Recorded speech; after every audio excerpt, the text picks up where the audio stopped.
오늘은 우리가 8월 세 번째 주일을 맞습니다. 지난 한 주간 동안에 계속적인 코로나 감염 상황으로 인해서 또 한 주간 동안 많이 긴장하면서 보냈지만 그 무더웠던 또 여름날이 지나가듯 계절의 변화를 느끼는 한 주간이었습니다. 하나님의 변함없는 섭리의 손길을 봅니다. 코로나 상황으로 우리의 예배 시간이 또 조정이 돼서 1부와 2부로 나누어서 또 진행을 합니다. 신앙생활이 좀 편하다 이렇게 생각하면 안 될 겁니다. 좀 불편한 면들이 있겠지만 불편함에도 불구하고 또 우리 신앙생활을 잘 해가는 것이 중요하리라고 생각이 됩니다. 또 주어진 여러 변화들 잘 감당해 주시기를 당부드리고요. 또 오늘 이렇게 현장에서 오랜만에 보는 성도님들도 계십니다. 복된 주일 주님 앞에 참 잘 오셨습니다. 주님의 은혜와 평안이 함께 하기를 축복합니다. 오늘은 광복 76주년을 맞는 날이기도 합니다. 개인적으로 또 가정적으로 민족적으로 마찬가지로 시련과 고통을 좋아할 리는 없습니다. 하지만 그런 시련과 고통에는 분명한 유익이 있습니다.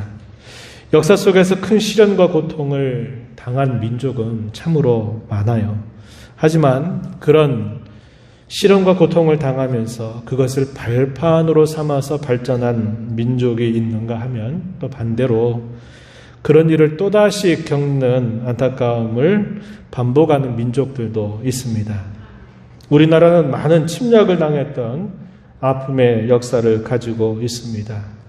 특히 우리나라는 이 근대 사회에 접어들면서 일제 35년 강점기를 겪으면서 이름도 빼앗기기도 하고 우리나라 말을 잃어버리기도 하고 많은 문화적인 또 여러 가지 많은 강탈을 당하는 시기를 겪기도 했습니다.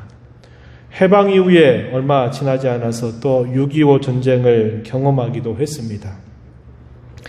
광복 76주년을 맞는 오늘 아직도 우리에게는 그때 남았던 많은 잔재들이 극복해야 될 숙제로 남아 있기는 하지만 여러 시련과 고통을 당한 것을 발판 삼아서 그 70여 년 세월 동안 얼마나 많은 성장과 발전을 이루어 왔는지 모릅니다. 이걸 생각해 보게 되면 참 놀랍고 감사한 일이 아닐 수 없죠.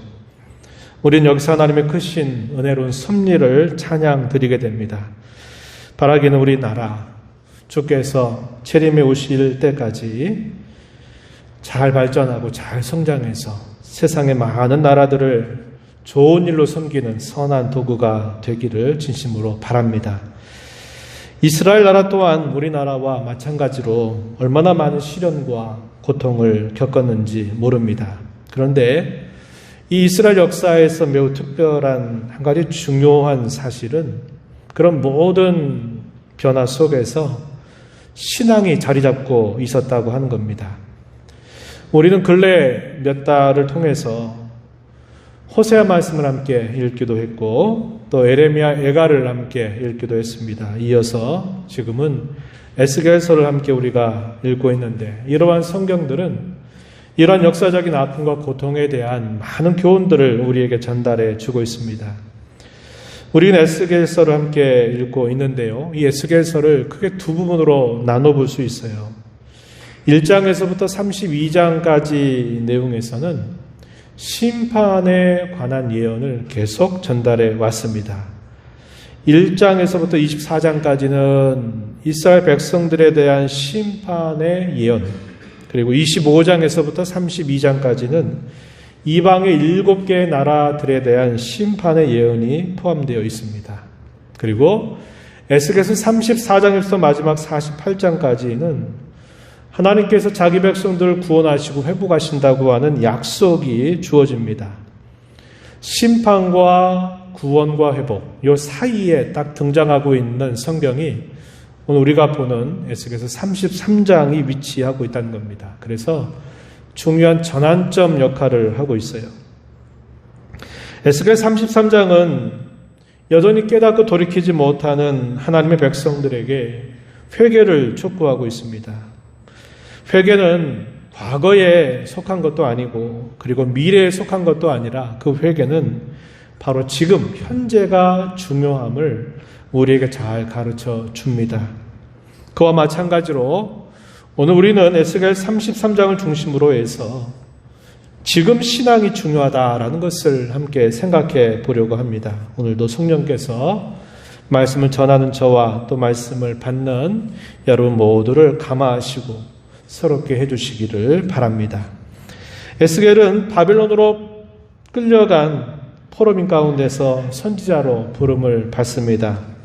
그가 선지자로 세움받은 나이가 30세였어요. 선지자로 세워진 이후에 약 5년 만에 예루살렘은 포위를 당하게 되고 포위된 지 약 1년 반 정도가 지나고 나서 예루살렘은 함락됨으로써 마침내 유다가 패망하게 됩니다. 그 기간들 동안 에스겔은 유다의 영적인 상태 그리고 패망에 대해서 계속적으로 예언을 해왔습니다.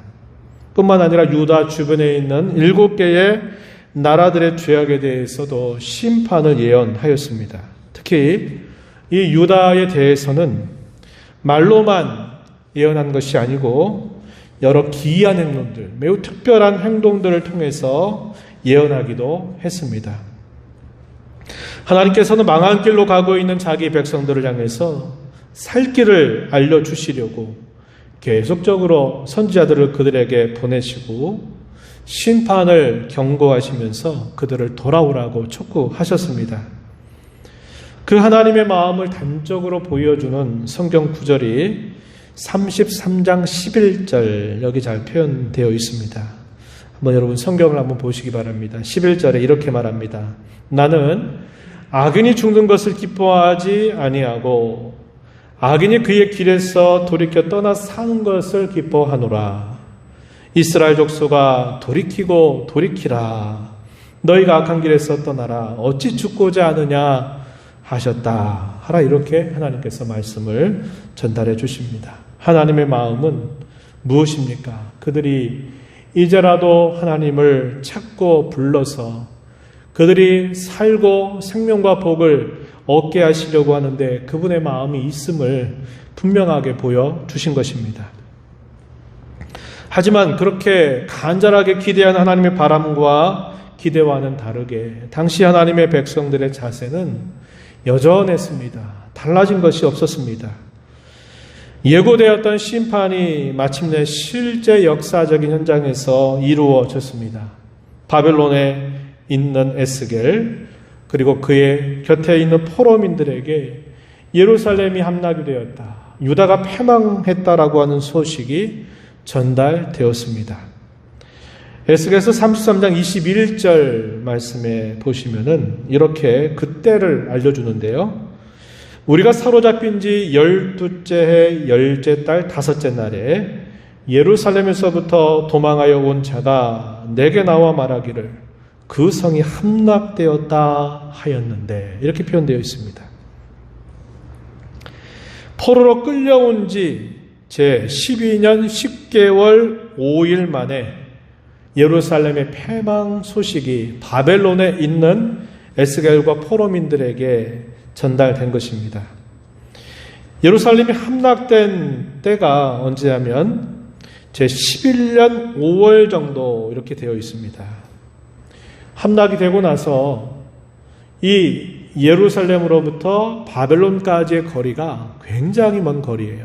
그래서 대개 한 6개월 정도를 계속적으로 와야 도착할 수 있을 정도의 거리입니다.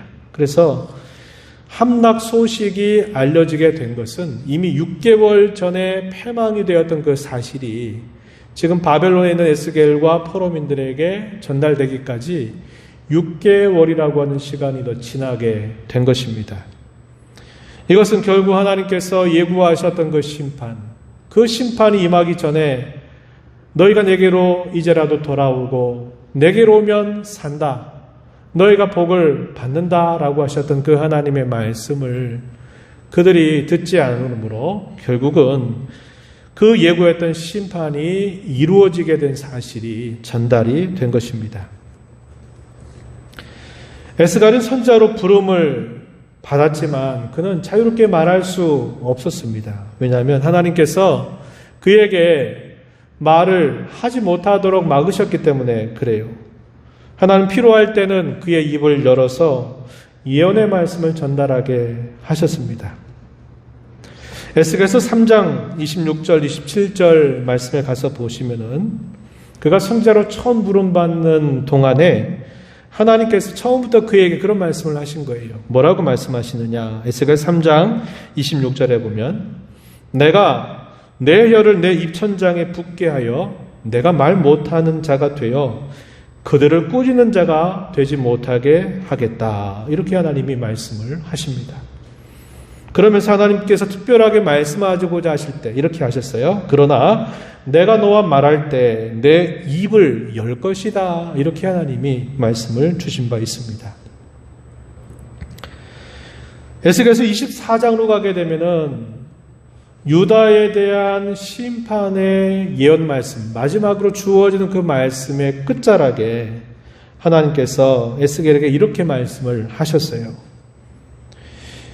인자야, 내가 그 힘과 그 즐거워하는 영광과 그 눈이 기뻐하는 것, 그 마음이 간절하게 생각하는 자녀를 데려가는 날, 곧 유다가 패망하는 날, 곧 그날에 도피한 자가 내게 나와서 내 귀에 그 일을 들려주지 아니하겠느냐. 그날에 네 입이 열려서 도피한 자에게 말하고 다시는 잠잠하지 않을 것이다. 이렇게 하나님께서 에스겔에게 말씀을 해주십니다. 유다 심판에 대한 마지막 메시지 24장의 끝자락에서 그렇게 말씀하시고 난 다음부터 실제로 유다 나라가 패망하게 될 때까지 그는 더 이상 유다를 향해서 예언하지 못했습니다. 그리고 그가 예언할 수 있었던 것은 뭐냐면 에스겔서 25장에서부터 32장까지 여기 예언의 내용은 어떤 내용이냐면 유다에 대한 예언이 아니라 그 이스라엘 주변에 있는 7개의 나라들에 대한 예언을 받아서 전달하게 됩니다. 그래서 이스라엘 주변에 있는 이방 나라에 대한 심판을 예언하는 메시지를 전달하게 돼요. 그리고 시간이 흐른 것입니다. 그리고 나서 마침내 유다가 패망했다고 하는 소식이 전해지게 되는 것이죠. 그런데 놀라운 것은 그 패망의 소식을 알렸던 사람이 그 소식을 알리기 바로 전날 밤 하나님께서 에스겔에게 나타나셔서 이 에스겔의 입을 열어주시게 됩니다. 33장 22절 말씀으로 한번 가서 보세요. 이렇게 말합니다. 그 도망한 자가 내게 나오기 전날 저녁에 여호와의 손이 내게 임하여 내 입을 여시더니 다음 아침 그 사람이 내게 나올 그때에 내 입이 열리기로 내가 다시는 잠잠하지 아니하였노라. 이렇게 말합니다. 마지막으로 예언된 그 이후로부터 실제로 패망이 될 때까지 더 이상 유다에 대한 예언을 하지 못하게 입을 막으셨던 하나님은 패망하고 나서 그 패망했다고 하는 소식을 알려주는 전달자가 도착하기 전날 밤 하나님의 에스겔의 입을 열어주시면서 네가 더 이상 잠잠하지 않게 할 것이다 라고 하나님이 말씀을 하시게 돼요. 하나님이 얼마나 놀랍게 그 타이밍을 조절하고 계시는지를 잘 보여줍니다. 하나님의 말씀은 정확합니다. 그리고 그 말씀은 때가 되면 분명히 그 말씀은 성취된다고 하는 사실을 보여주고 있다는 겁니다. 에스겔이 그렇게 자유롭게 말하기 전에 하나님은 또다시 그를 처음 선지자로 부르실 때처럼 이 선지자에게 너는 파수꾼임을 명심해라 하는 사실을 다시 한번 일깨워 주십니다. 파수꾼의 역할은 적들의 동향을 잘 살펴서 그 적들이 자기 백성들에게 쳐들어오게 될 때 그 위험을 알려서 그 위험을 잘 준비하려는 데 있습니다. 가장 좋은 경우는 어떤 경우일까요? 파수꾼이 잘 깨어 있어서 그 적진의 동향을 살펴서 적진들이 들어올 때 나팔을 잘 부는 겁니다. 그리고 백성들은 그 나팔 소리를 듣자마자 지금 적들이 다가오고 있구나 생각하고서는 그들이 깨어서 방비하는 자세를 갖추게 되면 그들에게 화가 미치지 않게 돼요. 이게 가장 좋은 경우의 수입니다. 그런데 가장 나쁜 경우의 수는 어떤 수일까요? 파수꾼이 졸고 있는 겁니다. 적들이 지금 돌아오고 있는데 파수꾼이 보지 못해요. 나팔을 부지 않습니다. 나팔 소리를 듣지 못한 백성들도 전혀 그런 생각하지 못하고 잠자고 있는데 갑자기 적들이 닥쳐서 그들을 해하고 죽이게 되는 사건이 될 때는 가장 안타까운 수가 될 겁니다. 이런 경우도 있겠죠. 파수꾼은 나팔을 불었어요. 그런데 백성들은 그 나팔 소리를 듣지 못해서 준비하지 못하다가 결국은 큰 해를 당하게 되는 경우도 있다는 겁니다. 파수꾼의 책임은 어디까지입니까? 그가 나팔을 힘차게 부는 겁니다. 선지자는 여전히 하나님 앞에 파수꾼의 사명을 받은 자임을 확인해야만 했습니다. 어쩌면 당시 백성들에게는 이 예루살렘이 함락되기 직전에 주어지게 되는 마지막 기회일 수 있었습니다. 이러한 내용들은 에스겔서 33장 1절로부터 9절에서 표현이 되고 있어요. 왜 그에게 파수꾼이라는 것을 다시 한번 일깨워 주실까요? 마지막 한 번의 기회가 있다. 이것을 알려주기 위한 겁니다. 예루살렘이 함락되기 전에 이제라도 회개하고 돌이킨다면 너희는 산다라는 이 경고의 나팔을 그들에게 들려주기 위해서 하나님은 선지자를 다시 파수꾼이라고 부르고 계신 겁니다. 그런데 당시 백성들의 반응은 전혀 기대 이하였다고 하는 겁니다. 몇 가지 사실들로 확인이 되는데 먼저 포로민들의 반응에 대해서 우리가 살펴볼 수 있겠고요. 예루살렘에 생존하고 있는 이 생존자들의 반응이 어떠한가를 우리가 살펴볼 수 있습니다. 첫 번째는 뭐냐면 예루살렘이 아니라 이 포로민들의 반응인데요. 어떻게 반응하냐면 자신들의 죄악을 어느 정도는 인정하고 있어요. 하지만 체념하고 포기하는 자세를 나타내고 원망과 불평하는 자세를 보여주고 있는 거예요. 자기의 죄를 자백하는 것은 굉장히 중요합니다. 그러나 죄를 자백하고 그것이 진정한 회개로 이어지지 않게 된다면 죄의 자백은 아무런 유익이 없는 겁니다. 그런데 당시 이 포로민들은 죄를 자백은 하지만은 그것이 회개로 나아가는 게 아니라 오히려 체념하고 포기하는 상태로 나아가고 더 나아가서는 원망하고 불평하는 자세로 나아가고 있다는 겁니다. 어떤 원망과 불평일까요? 하나님은 공평하지 못하다라고 하는 원망이었습니다. 본문 말씀 한번 보시면은 이렇게 말합니다. 먼저 10절 말씀, 오늘 우리가 읽은 본문 10절에 보면은 이렇게 표현했어요. 그런즉 인자에 너는 이스라엘 족속에게 이르기를 너희가 말하여 이르되 우리의 허물과 죄가 이미 우리에게 있어 우리로 그 가운데에서 쇠퇴하게 하니 어찌 능히 살리요 하거니와 이렇게 표현했습니다. 이스라엘 족속들이 너에게 와서 이렇게 말할 거다. 허물과 죄가 있어서 우리로 그 가운데 쇠퇴하게 한다.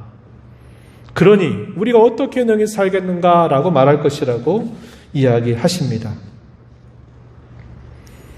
그리고 17절 가서 보면은 이렇게 말합니다. 내 민족은 말하기를 주의 길이 바르지 아니하다 하는도다. 이렇게 표현하죠. 20절 가서도 보면은 또 이렇게 말합니다. 그러다 너희가 이르기를 주의 길이 바르지 아니하다 하는도다. 이스라엘 족속아 나는 너희가 각기 행한 대로 심판하리라. 하나님 이렇게 대답을 해 주시게 됩니다. 여기서 확인하고 있는 표현이 바로 그거죠. 그들이 체념하고 불평하는 겁니다. 자신들의 죄를 인정하는 것에서 결국 나아갔던 방향은 체념하고 불평하는 것으로 나아가게 되고 있다는 것을 보여줘요. 이것은 그들에게 아무런 유익이 되지 못하는 자세입니다. 두 번째는 이 포로민들의 반응이 또 어떻게 나타나냐면요. 33장 30절과 31절 말씀에 보면은 하나님의 말씀을 듣기는 하지만 그 말씀을 그들의 마음에 받을 생각이 없는 겁니다. 자신들의 이해관계, 자신들의 유익이 앞서고 있다는 것을 보여줘요. 33장 30절 가서 보면 이렇게 표현을 했습니다. 자, 가서 여호와께로부터 무슨 말씀이 나오는가를 들어보자. 하나님께서 에스겔에게 네 곁에 있는 이스라엘 백성들이 너를 찾아와서 이러한 태도로 말씀을 들으려고 할 것이다 알려주는 겁니다. 그런데 이어지는 말씀 31절에 보면 백성이 모이는 것 같이 내게 나오며 내 백성처럼 내 앞에서 내 말을 들으나 그대로 행하지 아니하니 이는 그 입으로는 사랑을 나타내어도 마음으로는 이익을 따름이라 그렇게 설명을 해줍니다. 겉으로는 사랑을 나타낸대요. 이 말은 하나님의 말씀을 듣겠다고 하나님 무슨 말씀하는지 듣고 따르겠다고 말을 하는 것인데 실상 그들의 마음은 진실이 아니라 뭘 따른다고 얘기합니까? 이익을 따르고 있다라고 이렇게 말씀을 하고 있는 겁니다. 이건 다르게 말하면 겉과 속이 다른 자세를 가지고 있는 것을 뜻하는 말이죠.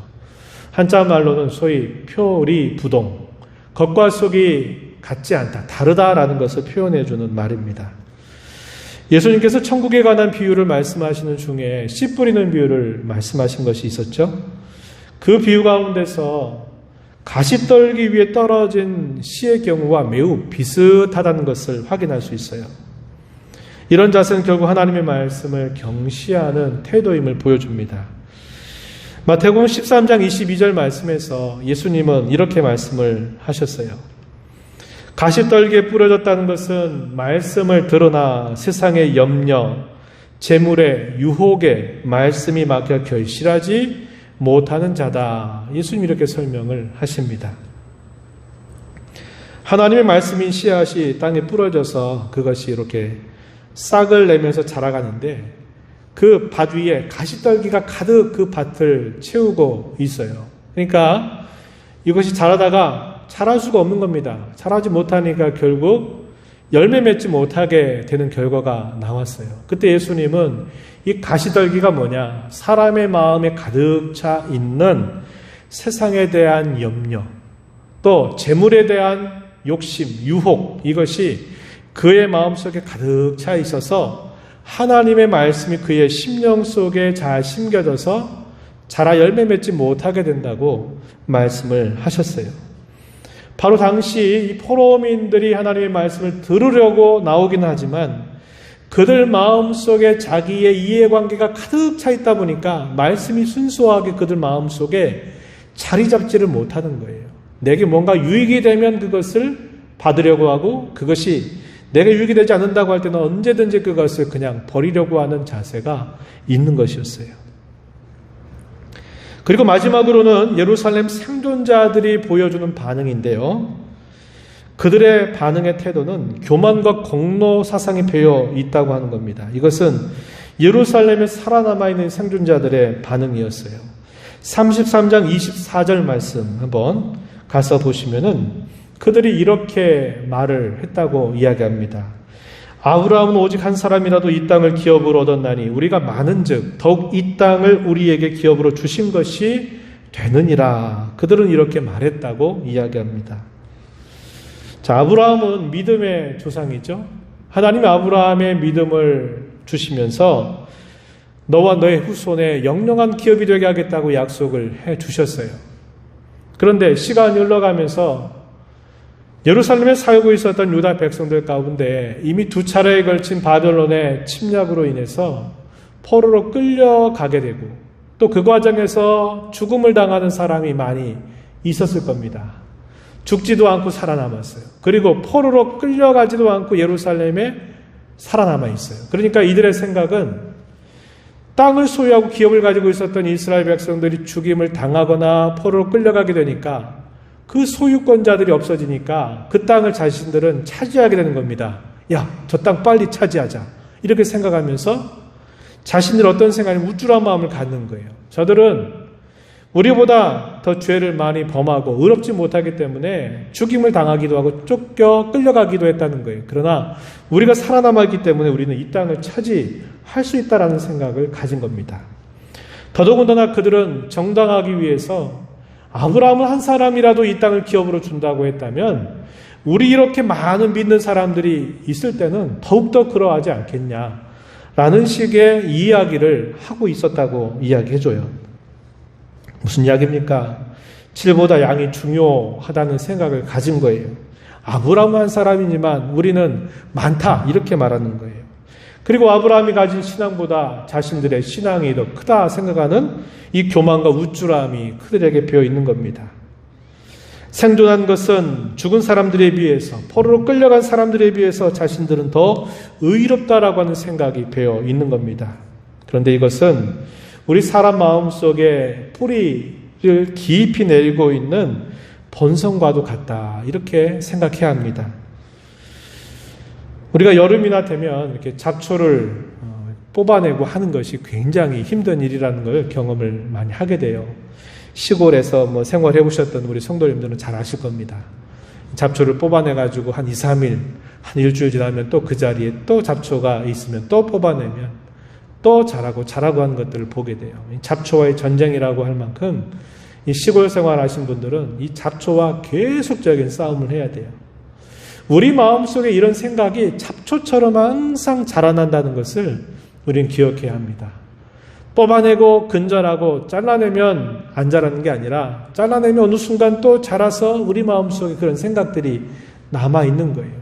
내가 더 의롭다, 내가 더 잘하고 있다 하는 식의 이런 생각들이 늘 배어나게 된다는 것입니다. 그러한 그들을 향해 하나님이 이렇게 되물으세요. 25절과 26절에 두 차례나 되물으시는데 이렇게 하나님이 되묻습니다. 그 땅이 너희의 기업이 될까 보냐? 하나님 이렇게 두 번이나 물으세요. 이 말은 그 땅이 너희의 기업이 될 줄로 생각하지 마라. 그 땅이 너희의 기업이 될 수 없다. 하나님 이렇게 단호하게 대답하신 겁니다. 오히려 그들 향해서 하나님 뭐라고 말씀하시냐면 심판을 또다시 선언하시게 됩니다. 33장 27절 말씀에 보면은 하나님 이렇게 그들을 향해서 대답하세요. 내가 나의 삶을 두고 맹세한다. 황무지에 있는 자는 칼에 엎드러질 것이고 들에 있는 자는 들짐승에게 넘겨 먹히게 될 것이고 산성과 굴에 피어 있는 자는 전염병에 죽게 될 것이다. 교만하고 그들이 우쭐해하는 그들을 향하여 하나님은 또다시 심판이 너에게 남아있다라고 말씀을 하시게 된 겁니다. 당시에 이 백성들은 자신을 대한 하나님의 처분이 공평하지 못하다라는 생각을 가지고 있었어요. 의인들의 죽음은 하나님이 의인들을 데려가신 것은 이건 부당한 처사다 이렇게 생각을 하고 또 한편 악인들이 죽게 된 것조차도 그건 너무 가혹하지 않느냐라는 생각을 하면서 하나님의 이 처사가 공평하지 못하다고 생각을 했습니다. 하지만 하나님은 다르게 대답을 하셨어요. 하나님은 자신을 의인이라고 생각하면서 지금 죄에서 떠나지 않는 사람, 반대로 자신을 악인으로 생각하면서도 지금 죄에서 떠나는 사람을 대조하십니다. 자신의 과거의 삶이 의로운 삶이었든지 아니면 자신의 과거의 삶이 불의한 삶이었든지 그게 중요한 게 아니라 지금 내가 어떤 신앙과 어떤 삶을 살고 있는지가 중요하다라고 하나님은 말씀해 주십니다. 그럼 뭐가 문제일까요? 과거의 어느 한 시점에 머물러 있는 신앙, 그게 좋은 신앙이었다 하더라도 그것이 지금의 내 삶과 동떨어져 있는 것이 결국 문제가 된다는 겁니다. 다시 말씀드리면 지금의 신앙이 중요하다라는 것을 우리에게 가르쳐 주고 있는 겁니다. 신앙은 우리의 이상과 현실을 이어주는 다리 역할을 해요. 또 그 신앙은 하나님께서 과거에 우리에게 주셨던 그 약속 그리고 장차 이루어 주실 그 미래 사이를 연결을 시켜주는 다리 역할을 해줍니다. 우리가 잘 아는 히브리서 11장 1절에 그런 말씀을 하시죠. 믿음은 바라는 것들의 실상이요 보이지 않는 것들의 증거다 이런 말씀을 하십니다. 바라는 것들, 하나님이 이루어 주시겠다고 하시는 미래에 속한 일들을 떠받쳐 주는 기둥과 같은 것이 바로 믿음이다. 보이지 않는 것들을 마치 보이게 해주는 증명이 되게 해주는 것이 바로 믿음이다, 신앙이다 이렇게 분명하게 이야기를 해줍니다. 그러므로 우리 성도들에게 있어서 이 믿음 혹은 신앙은 대단히 중요해요. 이 신앙은 이미 주어졌지만 이루어지지 않는 것들을 끊임없이 붙들고 나가게 해주는 다리와 같기 때문에 그런 것입니다. 하나님께서는 이러한 신앙을 끊임없이 모든 상황 속에서 점검하기를 자기 백성들에게, 오늘 우리에게 요구하고 계십니다. 하나님 언제나 자기 백성들에게, 성도들에게 신앙을 점검하기를 원하셔요. 특별히 그 백성들이 공경 가운데 있을 때, 시련 가운데 있을 때는 더더군다나 그 신앙을 점검하기를 더욱 원하고 계십니다. 우리는 이 코로나 시대, 그리고 이 코로나 이후 시대를 바라보면서 우리의 신앙을 점검해야 돼요. 예전에 좋은 것들을 다음에도 이어가야 될 것들이 어떤 것인지, 그리고 예전에 좋지 않았던 것, 지금까지 좋지 않았던 모습을 이제 이후의 시대에 어떻게 단절하고 근절하고 끊어내야 될지를 우리는 지금 이 시대를 살면서 잘 점검하는 자세를 가져야 합니다. 바울 사도는 이렇게 우리에게 촉구합니다. 고린도후서 13장 5절에 보면 너희는 믿음 안에 있는가 너희 자신을 시험하고 너희 자신을 확증하라, 이렇게 촉구하고 있습니다.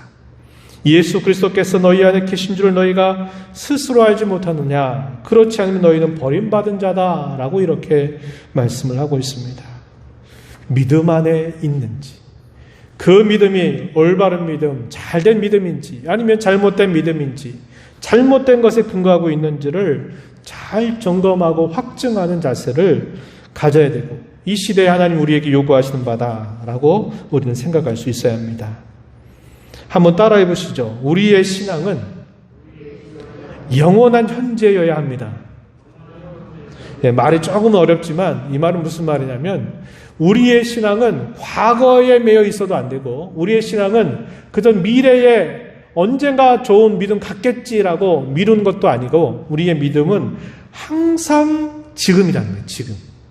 항상 그 순간, 그 지금, 매일매일 우리의 신앙이 필요하다는 것입니다. 지나온 삶에 대해서 자신의 신앙이 어땠는가를 한번 생각해 보세요.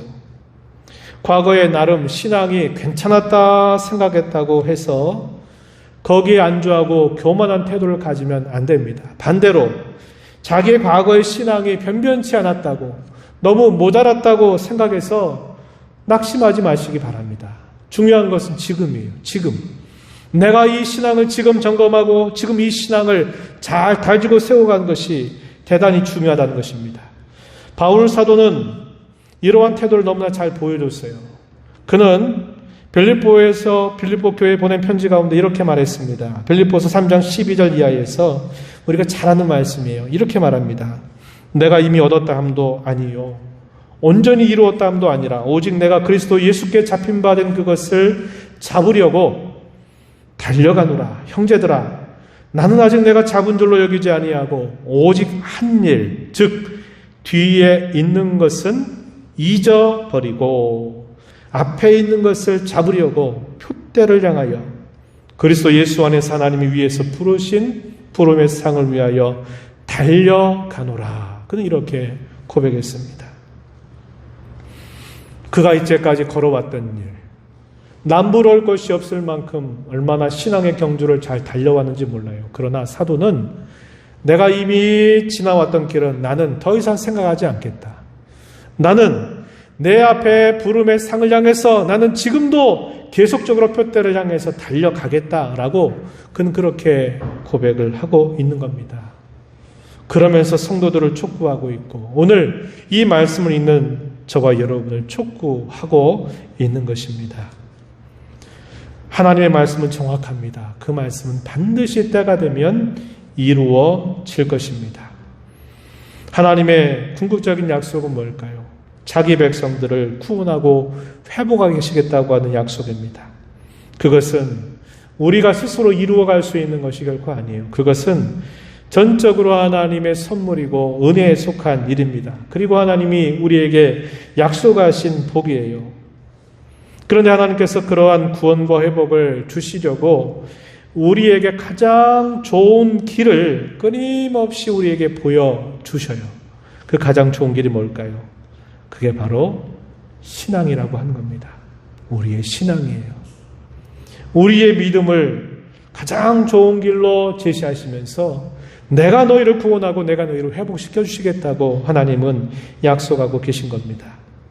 그러한 신앙은 과거에 머물러 있어서도 안 돼요. 옛날에는 참 좋았는데, 옛날에는 그래도 그 정도 믿음 가지고 잘했는데, 과거에 머물러 있어서 안 되고, 지금은 아니지만 앞으로는 잘 믿어야지라고 막연하게 먼 미래에 속한 것으로 미루어서도 안 됩니다. 그 신앙은 바로 지금 여기서 그 신앙이 회복되고 그 신앙 가지고 살아가야 됨을 우리는 꼭 기억하면서 저와 여러분의 남은 삶을 늘 영원한 현재의 신앙이다, 이 생각을 가지고 신앙을 잘 세워가는 모두가 되기를 진심으로 바랍니다. 하나님 아버지, 오늘도 저희를 불러주셔서 귀한 말씀을 통하여 저희의 신앙은 과거에 매여있는 신앙이 되어서도 안 되겠고, 먼 미래에 막연하게 미루어야 될 사실도 아니라 바로 오늘 지금 여기서 우리에게 반드시 필요한 것임을 저에게 일깨워 주십니다. 고난과 공고한 시간들을 살면서 저에게 약속하신 구원과 회복을 바라보면서 오늘 여기서 이 믿음을 점검하고 이 믿음을 하나님 앞에 잘 세워가는 저희 모두가 되도록 은혜 내려 주옵소서. 예수님 이름으로 기도하옵나이다.